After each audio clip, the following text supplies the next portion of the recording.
தீபாவளி பண்டிகைக்காக சென்னையில் இருந்து மாநிலத்தின் பல்வேறு பகுதிகளுக்கு 11,225 சிறப்பு பேருந்துகள் இயக்கப்படும் என்று தமிழக அரசு ஏற்கனவே அறிவித்துள்ளது.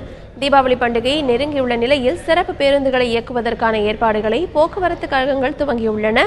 இதுகுறித்த கூடுதல் தகவல்களை தருகிறார் செய்தியாளர் விவேக். வரும் 29ஆம் தேதி தீபாவளி பண்டிகை கொண்டாடப்படுகிறது.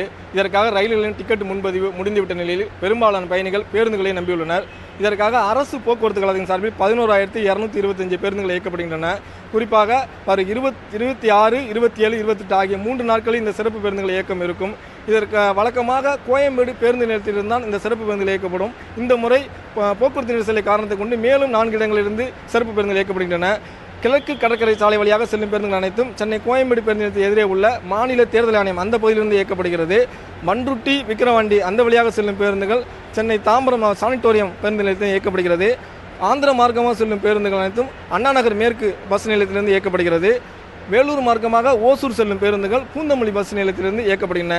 இதர பேருந்துகள் அனைத்தும் வழக்கம்போல் சென்னை கோயம்பேடு பேருந்து நிலையத்திலிருந்து இயக்கப்படுகிறது.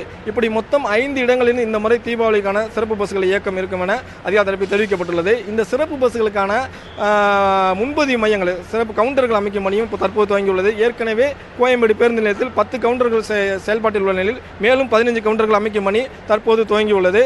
இந்த கவுண்டர்கள் வரும் திங்கட்கிழமை முதல் செயல்பாட்டுக்கு வரும் என அதிகார தரப்பில் தெரிவித்துள்ளனர். தந்தி டிவி செய்திகளுக்காக ஒளிப்பதிவாளர் பாலாஜியுடன் எஸ். விவேக்.